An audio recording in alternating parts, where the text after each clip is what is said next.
Je vais lancer l'enregistrement de la vidéo. Donc, bienvenue à tous. Avant de passer la parole à Emmanuel Ferrier, le président du CST, trois petits mots. Donc, c'est la troisième édition de nos jeudis de la FGC. C'est un rendez-vous qu'on commence à fidéliser. Donc, vous pouvez retrouver par la suite, vous pouvez déjà retrouver les deux précédentes éditions sur le site internet de la FGC, sur le biomimétisme et entre autres d'il y a un mois passé. Et le prochain webinaire, ce sera qu'est-ce que j'ai dit tout à l'heure, le 5 avril, sur la gare souterraine d'Éole, sous la Défense. Donc, en fait, on cherche à chaque fois à avoir des sujets les plus variés possibles, entre de la technique, des exemples de chantier. On a parlé des égouts de Londres aussi sur le premier, donc on essaie de montrer la variété des sujets et l'éclectisme qu'on peut aborder. Un mot aussi pour vous dire, si vous n'étiez pas encore au courant, pour vous rappeler qu'on tient du 23 au 25 mai prochain le premier congrès du génie civil en lien avec l'AUGC, l'Association universitaire du génie civil. Donc, c'est un grand rendez-vous pour tous les acteurs, les professionnels du génie civil qui se déroulera à l'École normale supérieure de Paris-Saclay. Et donc, les inscriptions sont ouvertes sur le site de l'AFGC ou via le site de l'AFGC, mais de toute façon, ça vous renvoie vers le site AFGC. Donc, n'hésitez pas à vous inscrire. Le programme détaillé sera bientôt disponible, mais il y a plus de 120 communications sur 2 jours et demi de congrès, avec un certain nombre d'exposants, etc. Voilà pour les infos un peu générales. Emmanuel, 2 mots d'introduction pour la session d'aujourd'hui. Merci Didier. Donc, je voulais d'abord remercier Benjamin Debilly d'avoir sollicité Tiffany Desbois et puis Adélaïde Ferraille pour l'organisation de ce séminaire en ligne. Donc, l'idée, c'est de montrer aussi les productions qui peuvent être faites au sein des groupes de travail de la FGC. Et ce soir, donc, vous êtes inscrit à ce séminaire qui traitera donc de la gestion, la création d'une base de données sur les matériaux et les systèmes constructifs. Donc avec le groupe de travail d'Iogène et puis Cyogène. Et donc, sans plus tarder, je vais laisser la parole à Tiffany et Adélaïde. Je ne sais pas dans quel ordre vous êtes organisés. On a mis l'inverse de ce qui était écrit pour troubler un peu les gens. Au sein de la part du CST, un grand merci pour l'animation de cette soirée. Pour les spectateurs dont vous êtes en ce moment 40 à être connectés, sur 90 personnes inscrites. Et sentez-vous libre de poser des questions donc à l'écrit dans l'espace de discussion ou questions-réponses. Et puis, on gardera une petite séance de discussion en toute fin d'ici une quarantaine de minutes maximum. Merci, on vous écoute. Eh bien, bonjour à tous. Merci à la FGC de nous avoir donné l'occasion, à Tiffany et moi-même, de vous présenter les résultats du groupe de travail qu'on anime dans le cadre de la FGC, on co-anime entre Tiffany du CEREMA et moi-même du laboratoire Navier. Alors, avant de rentrer dans... Ça marche plus évidemment. Non, pardon. J'ai plus... Vas-y. Avant de rentrer un peu dans le vif de la présentation moi je vais vous parler de la partie Diogène, données d'impact des ouvrages de génie civil. Quand Tiffany poursuivra sur l'outil Cyogène, on va commencer par le contexte. Donc le contexte, il est connu de tout le monde. On est vraiment dans une phase d'urgence climatique. Il faut qu'on réduise nos émissions de CO2. Le GIEC nous l'a encore rappelé récemment, encore plus récemment qu'en 2021. En 2021, il nous expliquait que c'était très urgent pour rester en dessous de la barre des 1,5 degré qui semble dorénavant inatteignable. Alors, le secteur de la construction a son rôle à jouer puisqu'il est responsable de 35% de l'énergie finale consommée et de presque 40% des émissions de dioxyde de carbone, d'où l'intérêt de s'intéresser à ce secteur qui joue sa part lui aussi, comme tous les autres secteurs, bien évidemment. Alors, excusez-moi, c'est un peu long. Je ne sais pas pourquoi. Donc, le BTP, c'est tout d'abord un secteur consommateur de ciment. Le ciment est principalement composé de clinker qui, comme vous le savez tous, j'imagine, est un très fort émetteur de gaz à effet de serre, dont une grande partie est liée à la réaction de clincérisation, de la décarbonatation, et une autre part non négligeable est liée également à la forte température, donc de 1450 degrés. Et le ciment, on en consomme beaucoup. En France, voilà, les chiffres sont donnés ici. En 2020, on en a consommé 287 kg par habitant. Et la part du ciment consommé dans le bâtiment est de 55%. Le BTP, c'est également un secteur qui consomme un grand nombre de granulats. Alors pourquoi ? Le béton est constitué de ciment, de granulats et d'eau. Et on consomme énormément de béton. On a besoin de béton pour continuer à faire un grand nombre de choses. Et du coup, ça fait que le sable est une ressource très consommée dans le monde. C'est la deuxième ressource la plus consommée à l'échelle mondiale. Il faut qu'on arrive à la préserver. On a 445 millions de tonnes de granulats ont été produits en France en 2018, et ceci pour 17% pour le BTP. Alors, le BTP, c'est également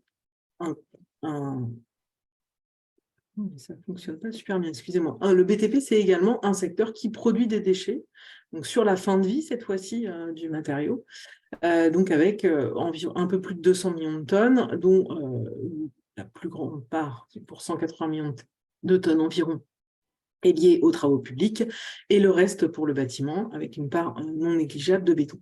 Donc tout ça pour vous présenter un peu le contexte général du BTP au sein de son empreinte environnementale, d'où l'importance en fait de s'intéresser à cette question environnementale pour réduire notre empreinte.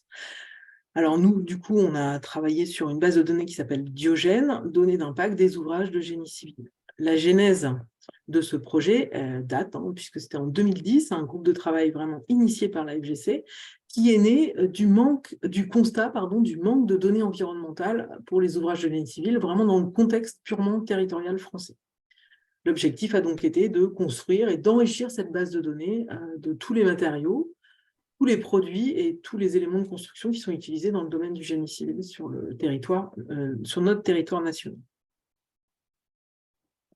Alors ici, vous avez une comparaison des impacts environnementaux suivant la norme en vigueur, pas la norme en vigueur actuellement, mais la norme précédente, la 15804+1, de différents procédés industriels de ciment. Donc un procédé qui provient de la base de données Ecoinvent, qui est la base la plus utilisée à l'échelle mondiale, et de deux procédés, de deux ciments qui proviennent cette fois-ci du site Infociment, donc qui sont des ciments territorialisés sur le territoire français.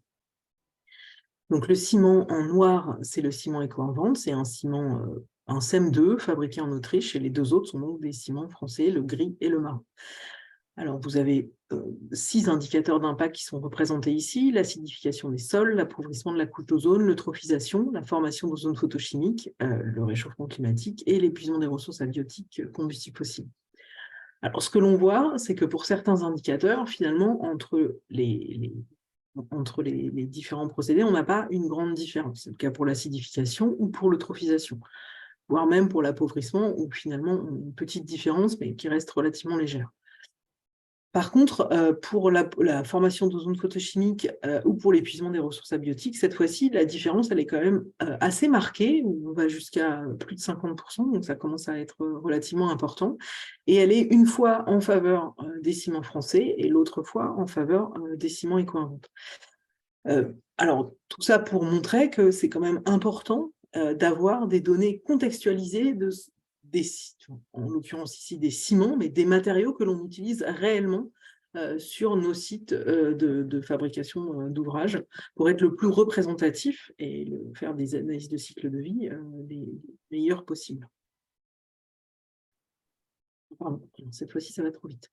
Alors, comment fonctionne notre groupe de travail? On a 4 réunions par an, dont une qui est maintenant en présentiel. Évidemment, comme tout le monde depuis le Covid, au départ, on n'avait que des réunions en présentiel. Depuis le Covid, on est passé à beaucoup plus de distanciel, ce qui nous a permis d'avoir un plus grand nombre de participants, et des réunions dans lesquelles on a de plus en plus de personnes. Donc, on vous l'a déjà dit, la co-animation, c'est entre l'École des Ponts Navier et le CEREMA. Et à ce jour, on a 55 participants qui se répartissent en des producteurs de matériaux, des entreprises, des bureaux d'études et des établissements institutionnels. L'objectif de ce groupe de travail, je vous l'ai dit, c'est créer une base de données qui soit représentative du contexte national français, donc des matériaux de la construction. Cette base de données doit être gratuite. Et on a un objectif double dans ce groupe de travail depuis quelque temps, à la fois donc la constitution de cette base de données, mais également une montée en compétence des acteurs du groupe de travail. Alors donc, cette base de données, du coup, ce qu'on fait, c'est qu'on collecte des données spécifiques et pertinentes et on en crée des fiches matériaux. On va revenir dessus par la suite. Et puis, une originalité du travail qu'on réalise, c'est qu'en fait, on fait une cotation de ces données puisqu'on cherche vraiment à qualifier la donnée. Vous verrez qu'on a un système de cotation qui donne une sorte de note qui va de A à D pour montrer l'intérêt de cette fiche par rapport au contexte. Alors, nos fiches, c'est vraiment des fiches de production des matériaux. Diogène, ça donne des fiches matériaux sorties d'usine. Ensuite, pour faire une analyse de cycle de vie complète à l'échelle d'un ouvrage, on a les autres phases du cycle de vie, transport, mise en œuvre et fin de vie. Ça, c'est bien une évaluation environnementale spécifique qui vous sera présentée par Tiffany via l'outil Diogène. Mais Diogène s'intéresse uniquement à la phase production des matériaux.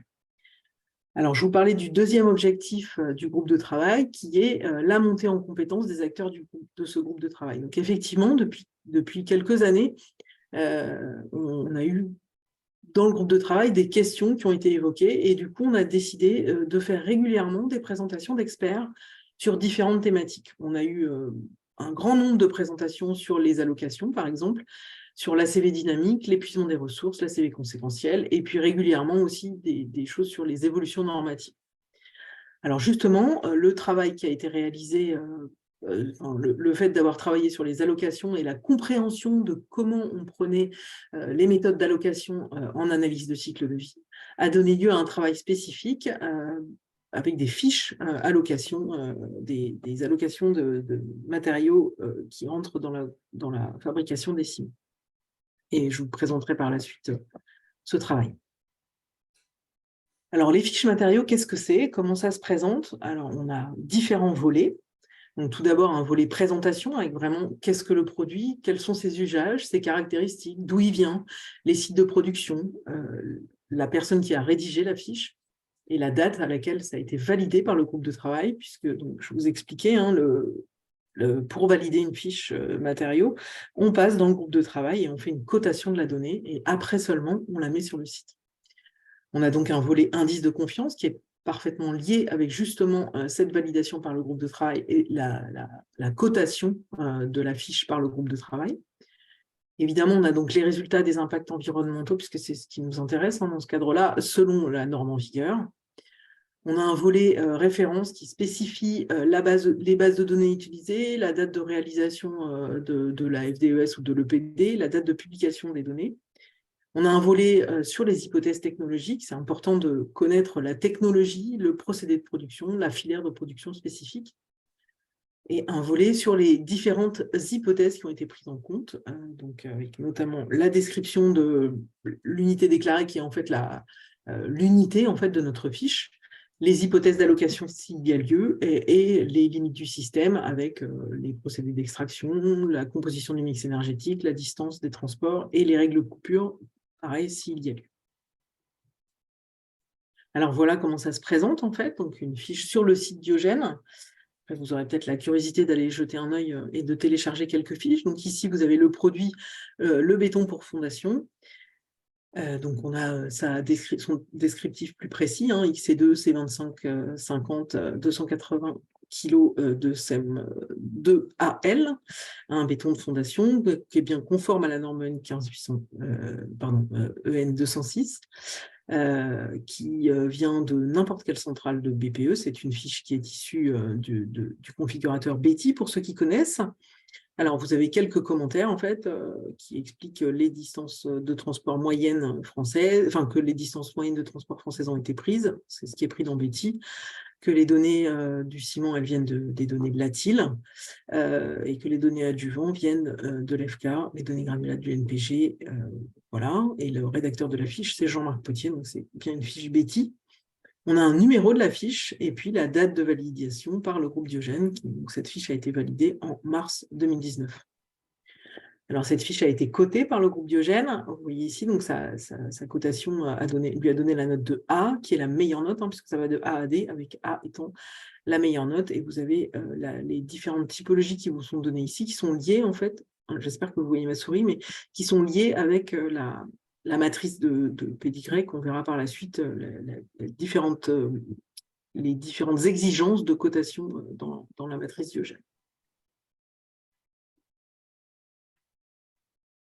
Ensuite, le volet référence, donc avec les bases de données qui ont été utilisées, la date de réalisation de la fiche, et puis des données complémentaires. Donc ici, ont été répétées les hypothèses des données, d'où venaient les différentes données, avec l'électricité qui est un mix français de 2013, et puis des données complémentaires qui sont utilisées via la base DIM ou la base EcoInvent. Les hypothèses technologiques, donc on note le malaxage, les unités, la filière de production, c'est l'unité de production de béton prêt à l'emploi, et puis les données complémentaires nous montrent qu'on représente en fait 987 unités de production, ce qui est quand même assez représentatif à l'échelle territoriale. D'où la note qui était une note plutôt correcte. Donc la description de l'unité déclarée, donc c'est 1 mètre cube de béton livré chantier. Donc vous voyez bien qu'on est sur la sortie d'usine.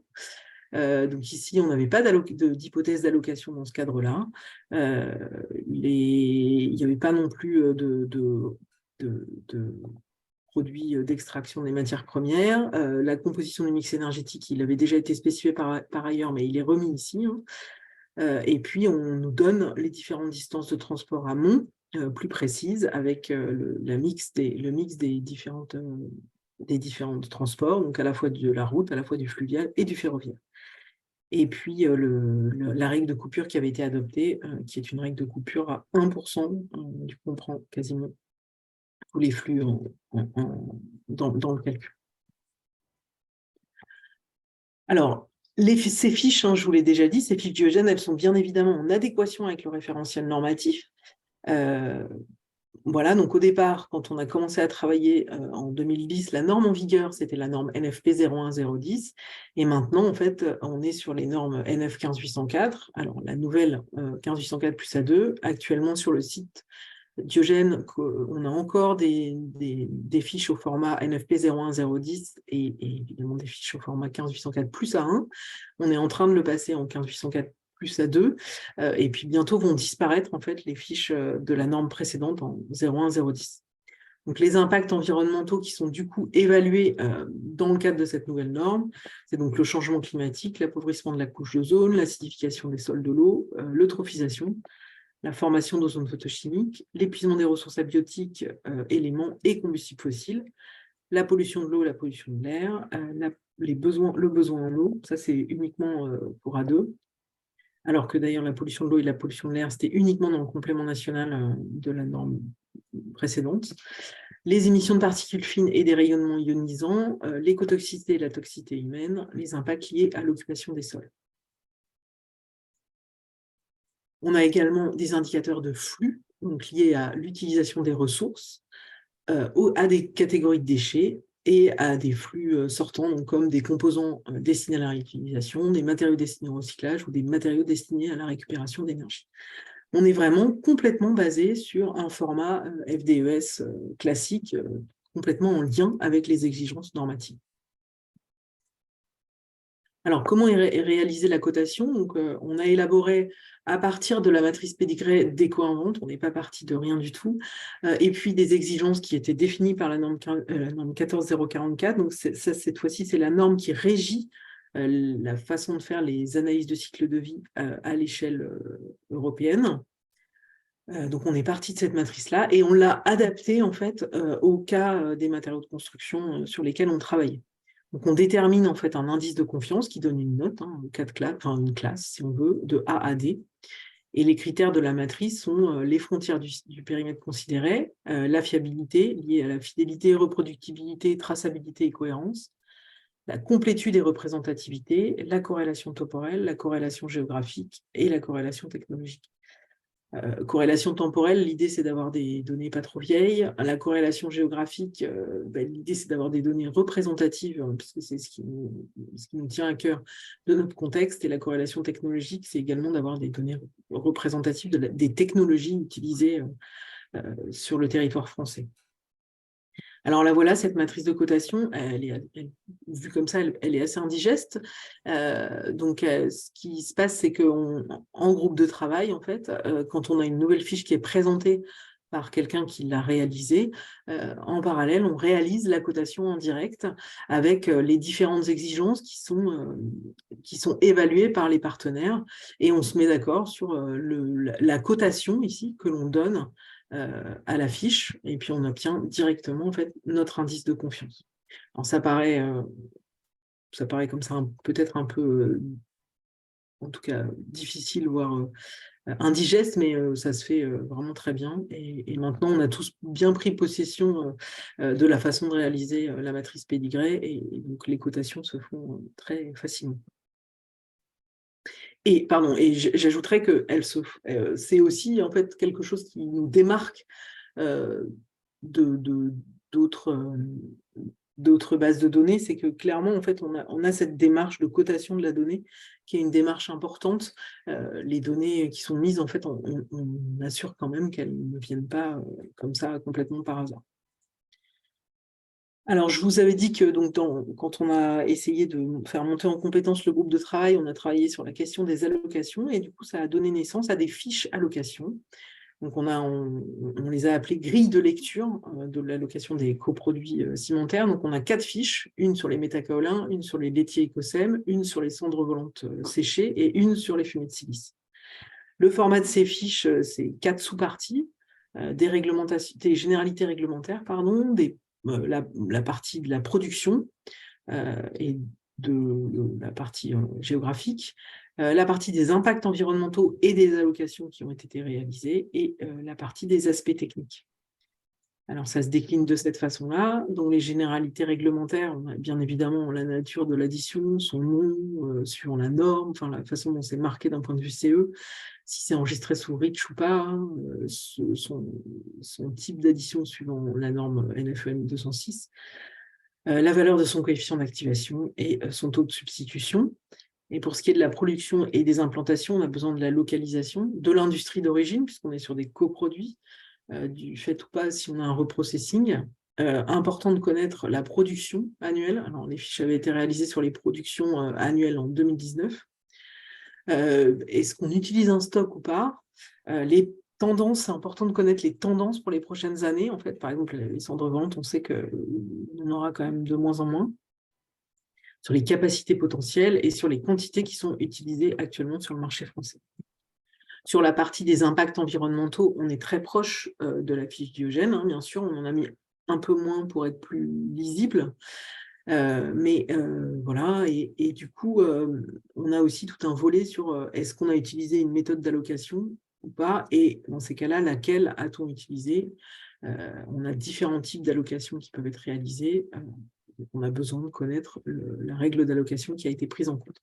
Et enfin, les aspects techniques, avec les principaux effets de cette addition, à quoi elle sert, ses actions physiques et chimiques, et ses bénéfices, limites ou restrictions.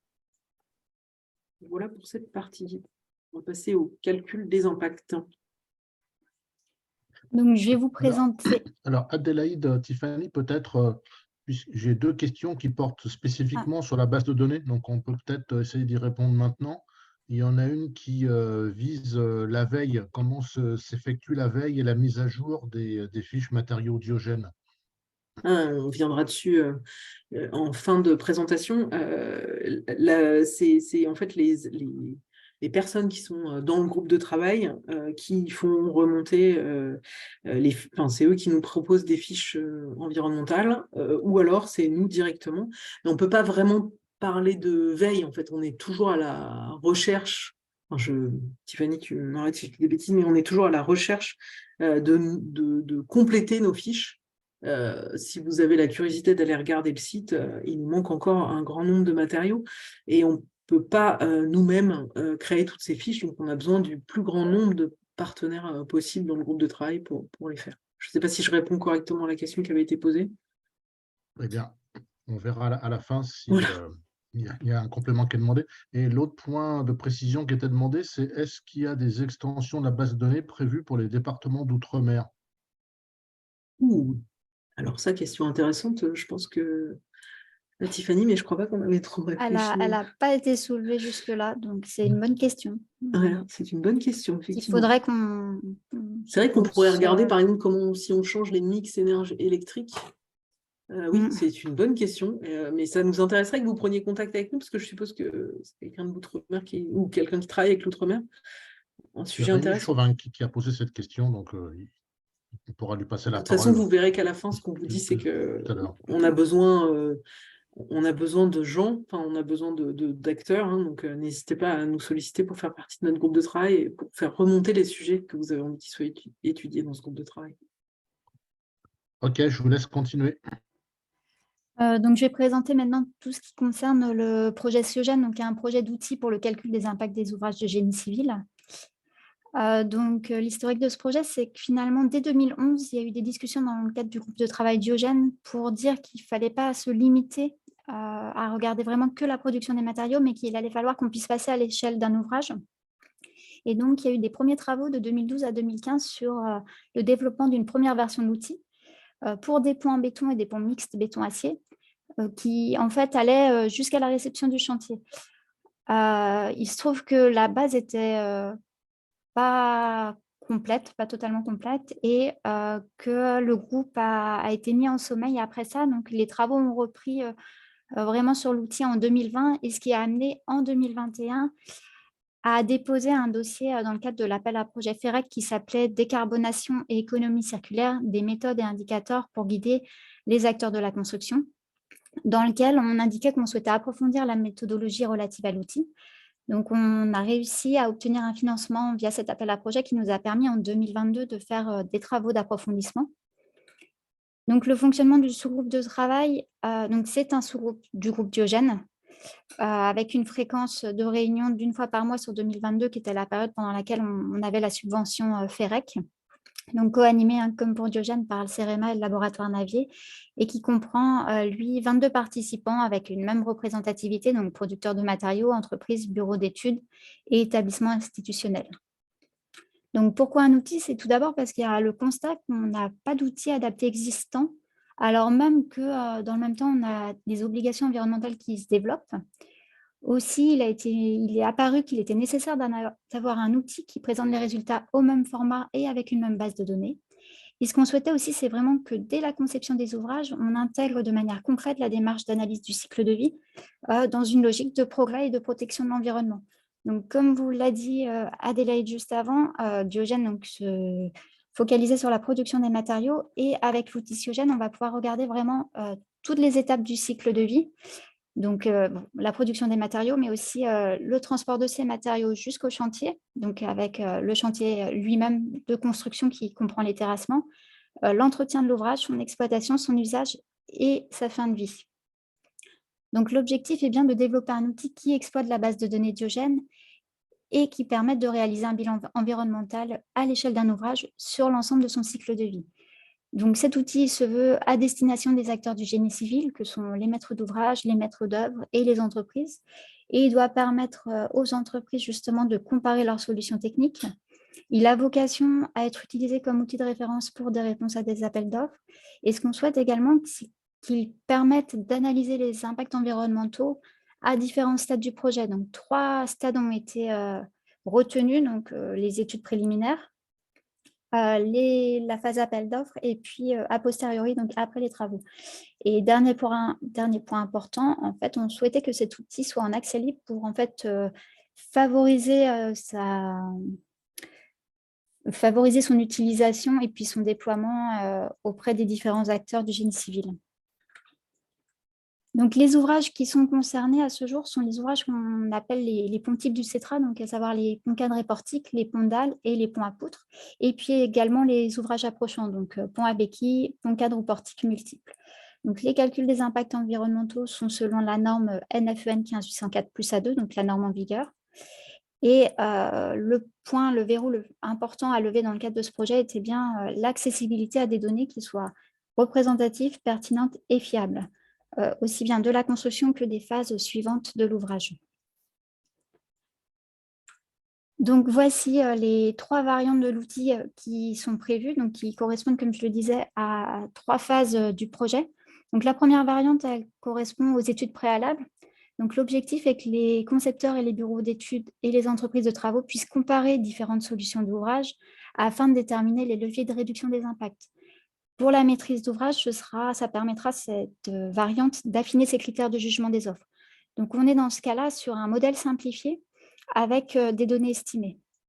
Deuxième variante, c'est la variante appel d'offres. Donc, elle doit permettre à la maîtrise d'œuvre de pouvoir comparer différentes offres d'entreprise. Et pour les entreprises de travaux et les concepteurs, ils pourront, avec cette variante, évaluer leurs solutions. Cette fois-ci, on est sur un modèle beaucoup plus complet, toujours avec des données estimées, puisque les travaux n'ont pas encore eu lieu. Dernière variante, c'est la variante après travaux. Donc, les entreprises de travaux et la maîtrise d'ouvrage pourront vraiment évaluer l'impact environnemental complet de l'ouvrage. Autre point, cette variante, je le détaillerai plus tard, mais devrait permettre de constituer et d'alimenter une base de données de référence des impacts des chantiers français. Donc, on est sur le même modèle détaillé que pour la variante appel d'offres, mais cette fois-ci, on est sur des données réelles et non plus des données estimées. Donc, je vais vous présenter un peu plus dans le détail ce qu'il y a derrière cet outil. Donc, tout d'abord, la structuration de la base de données inhérente à l'outil. Donc, le principe méthodologique qui a été retenu pour ce projet, c'était de dire que l'on souhaitait calquer l'évaluation environnementale de l'ouvrage sur son estimation financière pour que, notamment dans le cas d'un appel d'offres, ça évite des doubles saisies qui peuvent être le fruit aussi bien d'oubli que être à l'origine de perte de temps. Donc, le niveau de détail qu'on a retenu pour ça, c'est le détail estimatif de la Bible Ouvrage d'art neuf de Petra 2022. Donc, dans ce détail estimatif, les prix sont divisés en 7 grandes catégories. Et donc, on va venir en fait classer nos données selon ces mêmes catégories. Et à chaque ligne du détail estimatif, donc à chaque prix, on va venir faire une décomposition donc en 5 étapes qui sont les 5 étapes du cycle de vie. Donc, production des matériaux, transport, mise en œuvre, vie en œuvre et fin de vie. Donc là, je vais vous détailler un peu plus comment on réalise les données qu'on affecte en fait à la partie production des matériaux. Donc, vous avez là un logigramme d'affectation des données pour cette étape. Donc, on a la désignation du procédé qui correspond à un prix en fait, du détail estimatif. On va venir regarder s'il existe une donnée diogène pour ce procédé. Si c'est le cas, en fait, on affecte cette donnée au procédé. Par contre, si on n'a pas de donnée diogène correspondante, on va venir faire une modélisation de la donnée avec EcoInvent. Donc, je vais détailler après comment, avec EcoInvent et éventuellement également avec Diogène. Donc, pour cette modélisation, en fait, on va se baser sur des données préférentiellement issues de chantier, dans le cas où on n'en aurait pas issues de la bibliographie et en dernier recours à dire d'experts. Donc, une fois cette donnée modélisée, on vient faire une évaluation de sa qualité, on vient de la coter dans le cadre du groupe de travail Diogène et elle va ensuite faire l'objet de cette fiche Diogène qui sera publiée. Donc, voici le petit focus sur la manière dont on modélise ces données. Donc, elles sont modélisées en fait à partir de 2 types de données, des données techniques et des données environnementales. Les données techniques, en fait, c'est des quantités estimées, donc telles que des quantités de matériaux, des ratios masse d'acier d'armature par rapport au volume de béton ou encore des aires-machines. Et les données environnementales, elles, ce sont des données qui proviennent de bases de données ACV telles qu'EcoInvent et Diogène. Donc là, vous avez un exemple, une capture d'écran d'une modélisation sous le logiciel OpenLCA pour la production d'1 mètre carré de coffrage ordinaire en acier. Donc, notre estimation est que cette production nécessite 200 kg d'acier avec un travail de façonnage du métal et un transport sur 100 km entre l'acierie et l'usine de production des coffrages. Donc, ces trois données en fait, de 200 kg d'acier, 200 kg de métal façonné et de 100 km de transport, c'est ce que l'on appelle des données techniques. Et à chaque fois, on vient y associer une donnée environnementale. Donc là, dans les 3 cas, c'est des données éco-inventes, mais ça pourrait être une donnée Diogène. Une donnée là, donc pour le façonnage, une donnée pour la production de l'acier et une donnée de transport de marchandises par camion. Donc, voici un schéma qui récapitule la base de données inhérente à l'outil. Donc, comme je le disais, à chaque ligne du détail estimatif, à chaque prix, on vient faire une décomposition selon les 5 étapes du cycle de vie. Donc, je l'ai présenté pour la partie production. On va soit préférentiellement avoir une donnée de producteur, soit si ce n'est pas disponible, on va modéliser une donnée. Et donc, on a constitué ainsi donc une base de données Diogène qui comprend les deux. Pour le transport, en fait, on va s'appuyer sur la base de données éco-invente qui comprend un certain nombre de modes de transport. Sur la partie vie en œuvre, en fait, nous avons constitué une base de données engins qui reprend les engins qui sont le plus couramment utilisés en construction d'ouvrages d'art en France. Et pour ces engins, en fait, on recense leur consommation de carburant et leur amortissement. Sur la vie en œuvre, en fait, ça s'appuie sur des scénarios qui ont été établis par le CEREMA de renouvellement de composants et puis aussi de fréquence de visite et d'inspection. Et enfin, le dernier point sur la fin de vie, là, on s'appuie de nouveau sur la base de données éco-invente avec, pour ce qui est mode de transport, traitement des matériaux et l'énergie de déconstruction. Donc, une fois qu'on a constitué cette base, on peut vraiment passer aux différentes variantes de l'outil que je vais vous présenter pour vous présenter en fait ce que l'utilisateur a à remplir dans les différentes variantes. Donc, la première variante, c'est une variante étude préalable. Donc, le principe est bien de calquer l'évaluation environnementale sur l'estimation financière. Et pour ça, en fait, on a discuté avec des ingénieurs études de prix de différentes entreprises qui nous ont fait remonter qu'en fait, ils avaient deux manières de procéder quand ils devaient faire des estimations financières.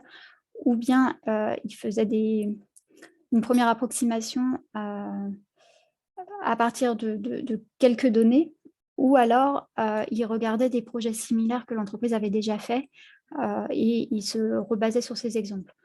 Donc, notre démarche a été du coup du même type. Donc, la première possibilité, c'est l'utilisation d'un DQE simplifié sous Excel, en fait, qui comprend 15 lignes que vous avez ici. Et pour chaque ligne, l'utilisateur va venir renseigner une quantité et parfois faire aussi un choix. Donc, par exemple, pour l'acier d'armature, il aura une quantité à indiquer, mais pour les bétons, il devra donc sélectionner un type de béton et mettre la quantité associée. Donc, une fois toutes ces quantités remplies, on va avoir l'estimation des impacts environnementaux du projet. Donc, l'autre méthode possible pour cette phase d'études préalables, c'est de consulter donc, le catalogue de référence des chantiers français que l'on a prévu de mettre aussi à disposition. Donc, dans ce catalogue de référence, en fait, on va avoir un classement des ouvrages d'art selon différents critères, donc leur typologie, le type de fondation, les contraintes d'accès et le nombre d'ouvrages d'art construits en même temps. Donc, ce qui va permettre à l'utilisateur de trouver quel est le projet le plus proche de son projet actuel. Deuxième variante, la variante appel d'offres. Donc, là aussi, c'est une variante qui sera développée sous Excel et dans laquelle l'utilisateur aura plusieurs données à saisir. Donc, et par phase du cycle de vie. Donc, pour la production, l'utilisateur aura à choisir dans une liste en fait, les différents produits, par exemple les différents bétons, et à indiquer des quantités estimées, ainsi que des amortissements pour certaines fois. Pour le transport, il devra choisir son mode de transport et indiquer quelle est la distance de transport usine-chantier estimée. Pour la mise en œuvre, il choisira les engins de chantier et indiquera des nombres d'heures machines. Pour la vie en œuvre, il s'agira d'indiquer le nombre de renouvellements du composant et à défaut, sinon ce sera les scénarios établis qui seront indiqués. Il faudra également indiquer la surface de l'ouvrage d'art. Et enfin, pour la fin de vie, donc, il faudra choisir un mode de transport, lui affecter une distance de transport chantier, site de traitement des déchets et indiquer un mode de traitement des déchets. La dernière variante, qui est la variante après travaux, donc là, l'impact environnemental du chantier fini est calculé au moyen d'un fichier de suivi au format lui aussi Excel, dans lequel en fait, les mêmes informations que dans la variante appel d'offres sont à renseigner, mais cette fois-ci, du coup, sur la partie données techniques, on est avec des quantités réelles et non plus des quantités estimées. Cette variante doit aussi offre la possibilité aux entreprises, mais avec une forte incitation de notre part, à enregistrer les résultats dans le catalogue de référence auquel je faisais référence justement juste avant des chantiers français. Ça doit nous permettre en fait d'affiner, de corriger nos données des variantes études préalables et appels d'offres dans le temps. Le principe étant que ces chantiers seront dans le catalogue en fait indiqués de manière anonyme. Il n'y aura aucune référence au lieu, à la localisation du chantier ni à l'entreprise qui a fait les travaux. Par contre, il y aura des éléments de type géométrique, à savoir la surface de tablier, la longueur de l'ouvrage, pour permettre justement aux utilisateurs derrière de trouver dans le catalogue des projets similaires. Donc en perspective sur Cyogen, à court terme, ce qui va être fait, c'est la finalisation de la base de données et la suite de sa publication sur le site internet, puisque le début de la base est déjà publié.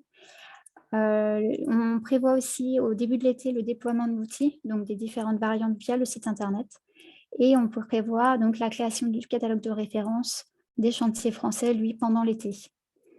À long terme, ce que l'on souhaite, c'est affiner les données donc, avec les retours chantiers, modéliser la partie réparation, puisque là, on modélise la partie construction ouvrage d'art neuf. Et on souhaiterait aussi étendre le champ de l'étude pour permettre de couvrir d'autres types d'ouvrages, tels que par exemple des ouvrages fluviaux ou des ouvrages portuaires. Donc en conclusion sur ce qu'on vous a raconté, vous pourrez trouver les informations donc, sur le site internet de Diogène, dont vous avez là une capture d'écran de la page d'accueil. Sur ce site internet, on retrouve la base de données, qui est scindée en deux parties, en fait, des données spécifiques qui sont des données producteurs et des données construites qui correspondent à finalement des données qui sont modélisées comme je vous ai présenté pour Cyogen. Donc actuellement, en fait, la base comporte 58 données, 29 dans chaque catégorie. Et à chaque fois, en fait, chaque catégorie est subdivisée, soit par type de matériaux ou pour les données Diogène par famille de prix, pour permettre de retrouver plus facilement les données. Donc, vous pouvez aussi accéder à cette base de données en cliquant sur l'onglet qui est sur le bandeau supérieur.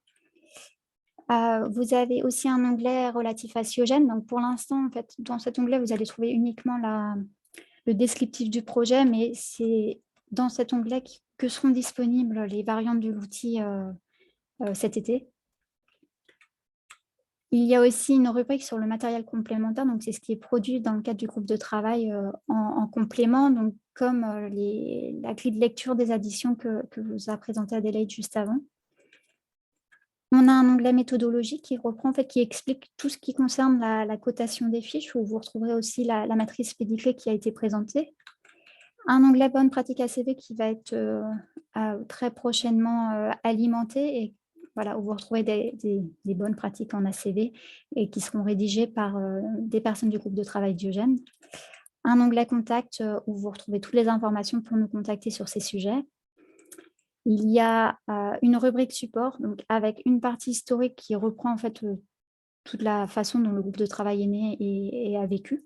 Une partie bibliographique qui reprend, elle, les dernières communications relatives aux travaux du groupe de travail. Et un glossaire avec les différents termes en lien avec l'ACV et les données. Une rubrique actualité avec les dernières actualités. Et puis, la dernière rubrique qui concerne les dépôts de fichiers, les derniers dépôts de fichiers. Donc là, les derniers datant du 21 février. Donc, les perspectives du groupe de travail, vraiment, on a comme objectif d'avoir suffisamment de données matériaux dans Diogène pour représenter les ouvrages du génie civil et alimenter l'outil Cyogen. Concernant Cyogen, on souhaite qu'il soit vraiment à même d'évaluer l'impact environnemental d'un projet de construction de pont. Donc, pour ce faire, on a besoin vraiment de mobiliser les acteurs du secteur, donc entreprises, bureaux d'études, fournisseurs de matériaux, chercheurs. Et du coup, comme ça a été dit tout à l'heure, hein, chaque personne et ou organisme intéressé peut vraiment manifester son intérêt pour cette démarche et y contribuer. Donc, notamment, on vous a mis l'adresse mail spécifique du groupe de travail si vous avez des questions ou si vous souhaitez voilà, nous contacter sur ces sujets. Donc, nous vous remercions de votre attention et puis on se tient à votre disposition pour répondre aux différentes questions qui ont pu être posées. Bien, merci beaucoup à toutes les deux. Donc, il y a 2 questions déjà de Adrien Poncet. Je vais lui ouvrir le micro pour qu'il puisse parler et vous poser directement les questions. Oui, vous m'entendez? Oui, Oui, du coup, je crois que vous y avez répondu. Je dirais, quand vous avez parlé des perspectives à long terme, étendre le champ de l'étude pour permettre de couvrir d'autres types d'ouvrages tels que les ouvrages fluviaux, ouvrages portuaires. Donc, c'était ma question. Et également, donc, pour la partie réparation, je crois que vous avez répondu également en même temps. Oui, mais c'est vrai que c'est des champs qui ne sont pas couverts actuellement parce qu'il fallait commencer par un premier scope. Donc, on était sur la construction, mais effectivement, la réparation est bien l'objectif suivant. Ouais, j'ai plusieurs projets en tête où effectivement la comparaison n'est valable que quand finalement le client est en capacité d'intégrer l'entretien et la réparation des ouvrages. Si on n'a pas le scope global, finalement, il n'y a que le client qui a une vue complète. Nous, on n'aura forcément qu'une vue tronquée. Et si cette partie-là n'est pas faite, eh ben, il n'est pas en capacité finalement de décider. Là, dans la première version, il y a juste le remplacement des composants, par exemple l'appareil d'appui qui est pris en considération. Tout ce qui est couramment fait est prévu. Et effectivement, le volet réparation permettrait d'avoir notamment des techniques de réparation qui ne sont pas les mêmes que la construction, des choses un peu plus ciblées. Mais voilà, renforcement par un précontrat additionnel, tous les voilà, gros renforcements structurels, ça, c'est pas encore dedans. Non, tout ça n'y est pas. Okay. Merci. Et je vais aussi passer la parole à Rémi Chauvinck, qui va pouvoir préciser sa question sur l'outre-mer.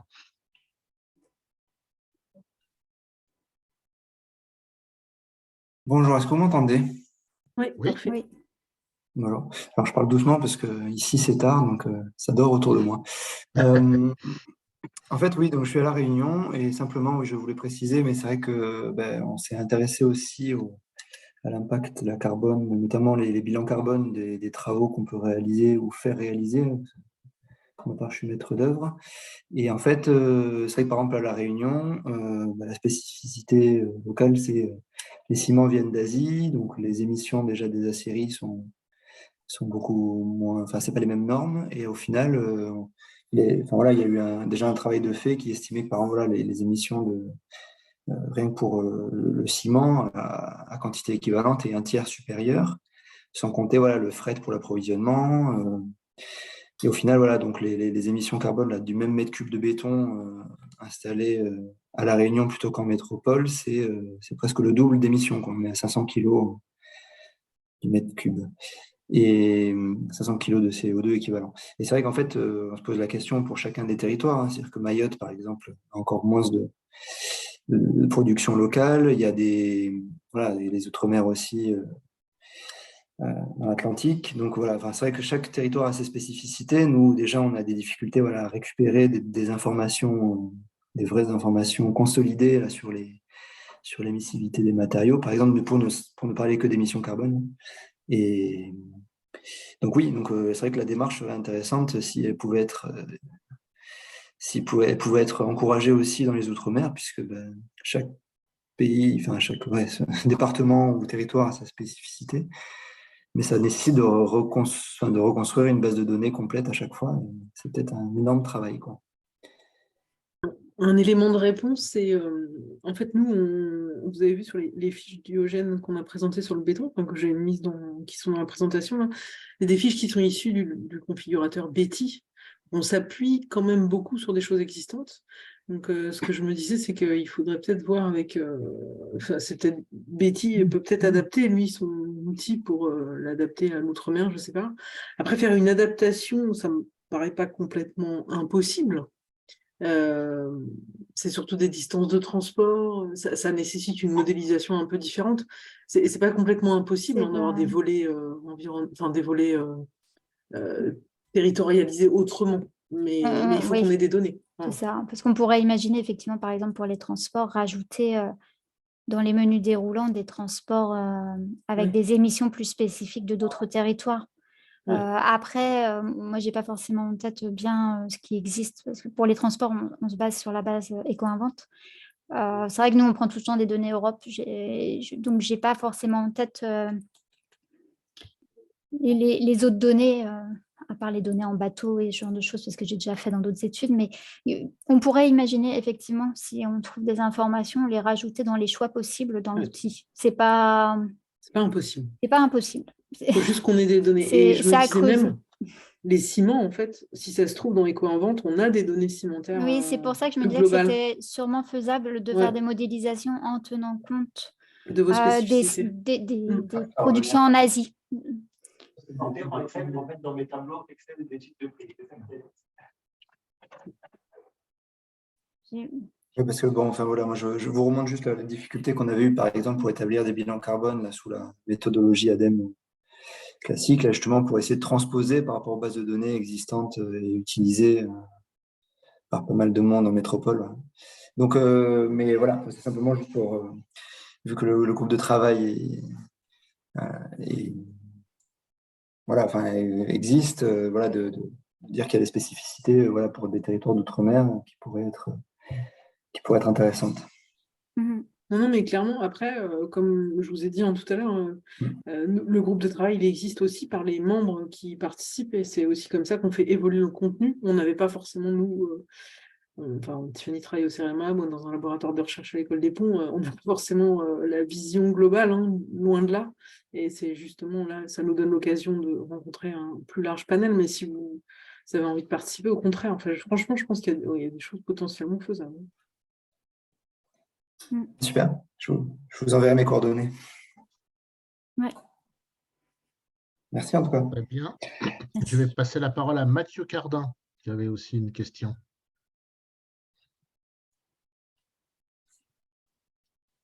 Oui, bonjour. Je voulais Bonjour. savoir si dans la variante a posteriori des travaux, il était possible d'intégrer ou pas les premiers retours sur la vie en œuvre de l'ouvrage. Ou est-ce que c'est vraiment uniquement à la fin du chantier? La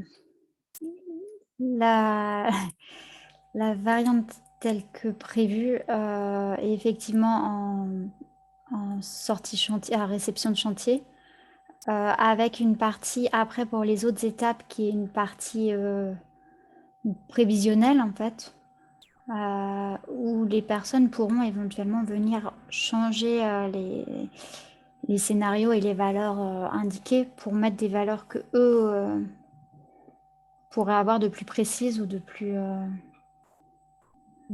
précises, de plus actuelles sur le projet. Donc on pourrait imaginer qu'effectivement la personne saisisse des choses sur les étapes suivantes. D'accord. Ça, c'était un peu le deuxième volet de la question, donc vous avez déjà en partie répondu. C'était savoir s'il y avait une incitation faite aux exploitants gestionnaires, eux aussi, à renseigner les données pour que cette partie vie en œuvre soit la plus fiable possible. Donc pas uniquement les entreprises de construction, mais aussi les mainteneurs gestionnaires.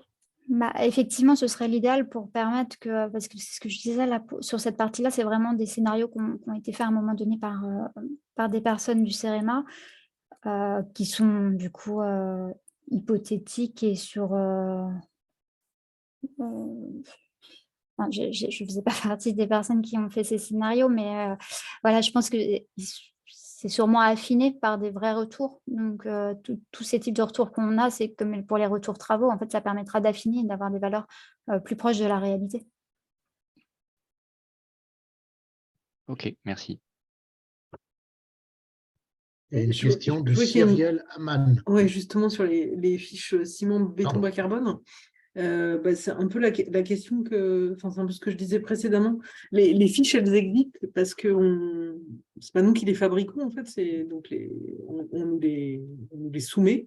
Et donc actuellement, ce qui existe, c'est ce qui est fait par Betty, ce qui est fait par alors là, il a changé de nom, le SFIC. Voilà, donc sur le site actuellement, je ne sais pas si on a mis à jour la dernière version.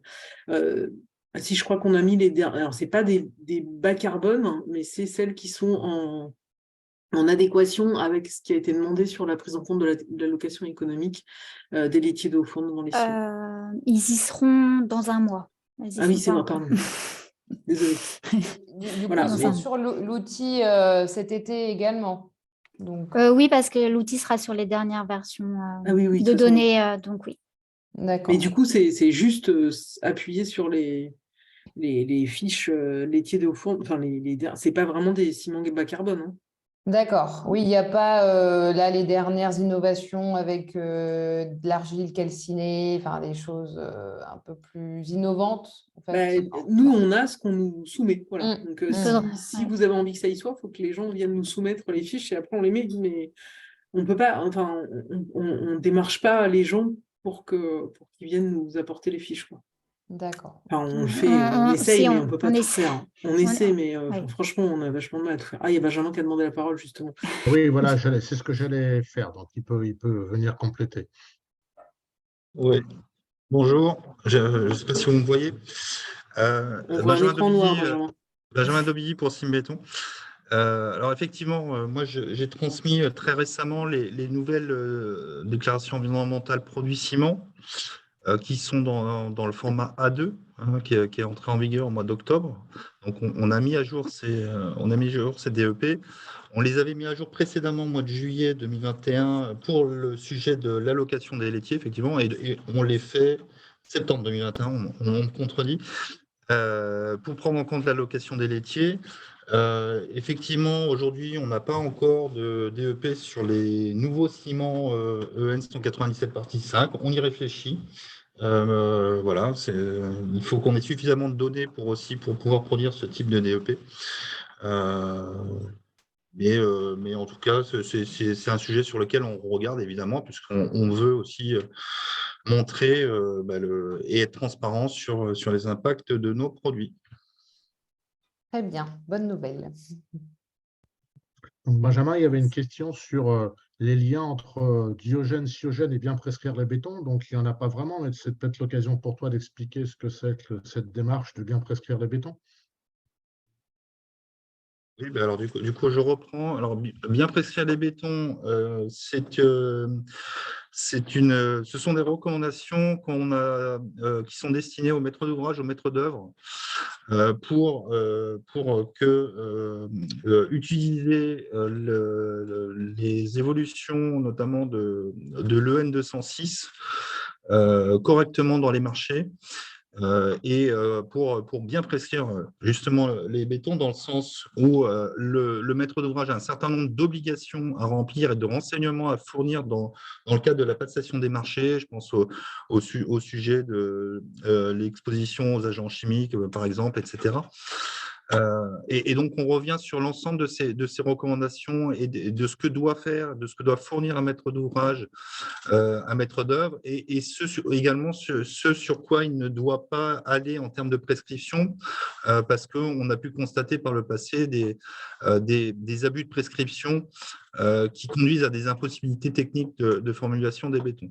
Donc, l'objet de ces journées bien prescrire les bétons, c'est de revenir sur l'ensemble des évolutions récentes normatives, hein, le nouveau complément national de l'EN 206 qui est rentré en vigueur au mois de novembre. On repart de l'approche performantielle aussi, hein, qui a été retranscrit, qui a fait l'objet également de restitution du projet Perdub qui s'est transposé dans la normalisation. Et puis, on ouvre aussi sur le sujet des impacts environnementaux. Alors, on ne va pas jusqu'à Diogène, mais on aborde le sujet, notamment sur les perspectives, notamment qui sont discutées dans le cadre de la normalisation, dans le cadre des solutions bas carbone, au sein de la commission de normalisation P18B, qui discute de ces sujets. Voilà, et si vous allez sur le site de la FGC, vous allez trouver la programmation des prochaines journées d'épaisseur de béton. Il y en a une à Lyon le 20 mars de mémoire. Après, il y a Marseille, Nantes, je crois, le 20 juin. Marseille le 12 avril et Nantes le 7 juin. Et on aura sur le second semestre 2023 des nouvelles dates, certainement à Lille et à Toulouse. Alors, j'avais sauté une question et je ne peux pas passer la parole parce que c'est un spectateur anonyme. La question, c'était est-ce qu'on a envisagé des passerelles entre les logiciels courants d'études de prix et Ciogen?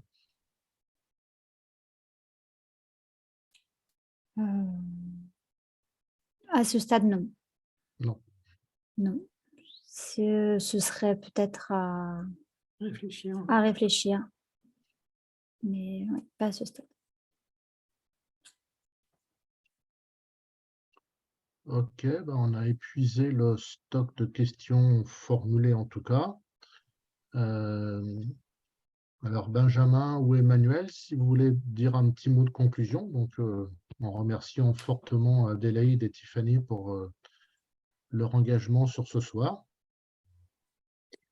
Et si on peut juste rajouter, excusez-moi, par rapport à la question, Mathieu Cardin avait parlé de veille, mise à jour, parce qu'il avait vu le mix énergétique de 2013 sur les fiches que j'ai présentées. Et en fait, de nouveau, en fait, la veille, elle n'existe pas de notre part, en fait. Enfin, une veille légère, hein, elles seront mises à jour quand sont mises à jour les fiches plus globalement sur Betty. Bon, nous, à notre échelle, on ne peut pas changer le mix énergétique et sortir une nouvelle fiche. Ce n'est pas possible, on n'a pas la modélisation disponible. Par contre, les évolutions normatives font force les mises à jour et font qu'au bout d'un moment, en fait, on enlève les données des normes précédentes. Donc, ça force la mise à jour. Voilà, ça force la mise à jour vu qu'on a des évolutions normatives très fréquentes. Trop fréquentes. Trop, ouais. Désolé, Emmanuel. Non, pas de souci. Je vais juste laisser le mot de la fin à Benjamin. Je tenais personnellement à vous remercier pour cette présentation particulièrement intéressante et attractive, puisqu'il y a encore un peu plus de 40 personnes connectées. Absolument. Bonne soirée à tous et merci de vos contributions. Benjamin.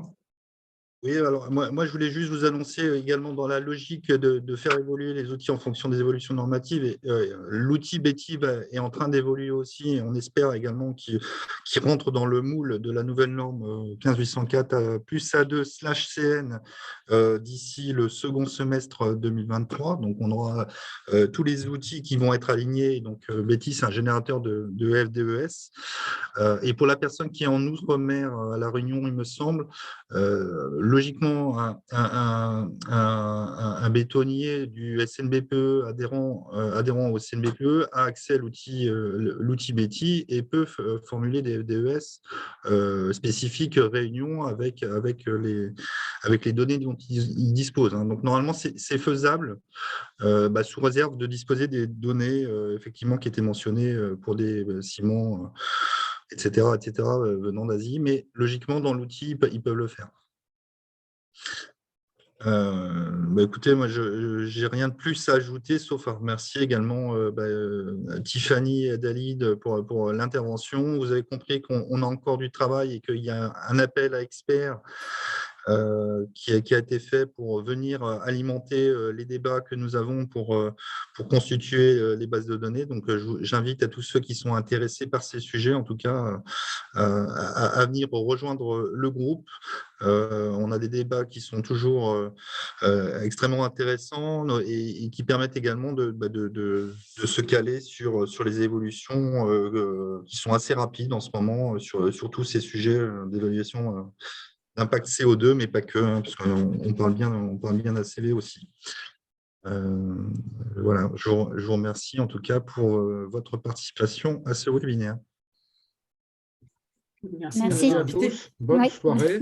Bonne soirée, à bientôt. Bonne soirée. Dans un mois Au revoir. pour le prochain jeudi de la FGC. Au revoir.